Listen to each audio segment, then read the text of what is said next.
আজকে একটা এক্সপেরিমেন্টাল জার্নিতে বের হয়েছি। আমি যাব হচ্ছে মিরপুর 11-তে একটা বাইক শোরুম আমার জন্য অপেক্ষা করছে। সেখানে অপেক্ষা করছে দুইটা বাইক, একটা হচ্ছে সিএফ মোটর NK 125 এবং সিএফ মোটর NK 300। আজকের জার্নিটা একটু ব্যতিক্রম, কারণ যাচ্ছি আমি হচ্ছে মেট্রো রেলে করে।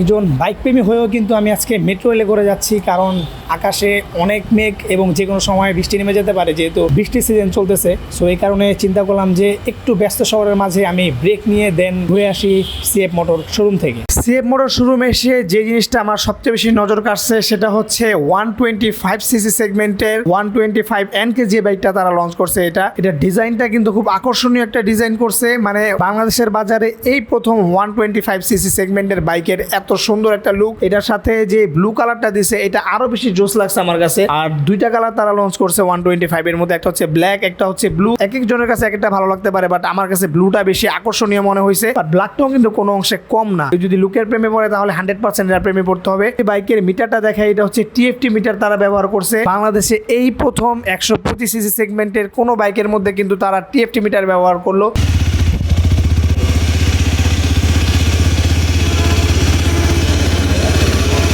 প্যারাদায়ক যে জিনিসটা আমার কাছে মনে হয়েছে সেটা হচ্ছে হর্নের সুইচটা কিন্তু 250-র মতো একটু দূরে দিয়ে দিছে। এরপরে যদি বলি আমি হাইটের কথা, তাহলে বাইকের হাইট মোটামুটি খারাপ না। আমি 5 ফুট 7 ইঞ্চি আমি কিন্তু দেখতে পারতেছেন দুই পা থেকে দুই পাশে খুব ভালোভাবে পাচ্ছি। দুইটা কেবল ব্যবহার করার মতো অপশন তারা দিছে। একটা হচ্ছে আপনি USB ব্যবহার করতে পারবেন এবং Type-C। পেছনের তারা ডিস্কে ব্যবহার করছে 220 মিলিমিটারের একটা ডিস্ক, 140/60/14 সেকশনের একটা টিউবলেস টায়ার। ফ্রন্টে ব্যবহার করছে তারা 292 মিলিমিটারের ডিস্ক, 110/70/17 সেকশনের একটা টিউবলেস টায়ার।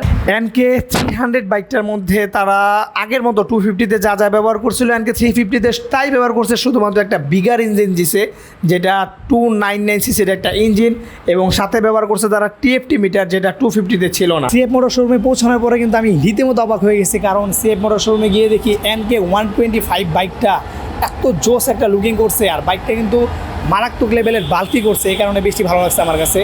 আর NK 300 সম্পর্কে যদি বলি, তাহলে NK 300 বাইকটা একেবারে NK 250 যে বাইকটা একেবারে ওইটার মধ্যে দেখতে, জাস্ট মিটারটা চেঞ্জ করছে, TFT মিটার ব্যবহার করছে।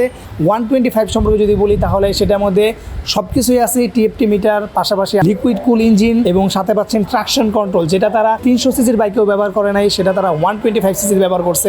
বাট সমস্যা হচ্ছে তারা এখনো প্রাইসটা ডিক্লেয়ার করে নাই। প্রাইসটা নিয়ে সবার মধ্যে একটু প্রশ্ন আছে, প্রাইসটা কীরকম হতে পারে। প্রাইস যদি ভালো হয়, একটু কম হয়, তাহলে অ্যাকচুয়ালি বাইকটা সবাই নিবে। কারণ ওইটার আমি জিজ্ঞেস করলাম মাইলেজ কেমন পাওয়া যাবে, আমাকে বললো তারা যে 40-র মতো পাওয়া যেতে পারে। যদি 40-র মতো মাইলেজ দেয় তাহলে বাইকটার প্রতি কিন্তু সবাই ইন্টারেস্টেড থাকবে, এবং প্রাইসটা যদি হাতের নাগাল হয় তাহলে। আজকের ছোট একটা ট্রিপ আমাকে বুঝিয়ে দিল বাইকের প্রতি ভালোবাসা, আর সিম্পল একটা যাত্রা নিয়ে কিন্তু শুরু হয় ছোট্ট একটা গল্প। সো আজকের ভিডিও ছিল এই পর্যন্তই। সিএফ মোটর সম্পর্কে যদি কোনো প্রশ্ন থাকে তাহলে আমাকে কমেন্টস করে জানাতে পারেন, আমি কমেন্টসে আপনাদের প্রশ্নের উত্তর দেওয়ার চেষ্টা করব। তো দেখা হচ্ছে পরবর্তী কোনো ভিডিওতে, নতুন কোনো টপিক নিয়ে, নতুন কোনো জায়গায়। সেই পর্যন্ত সবাই থাকবেন ভালো, সবাই থাকবেন সুস্থ। সবাইকে আসসালামু আলাইকুম।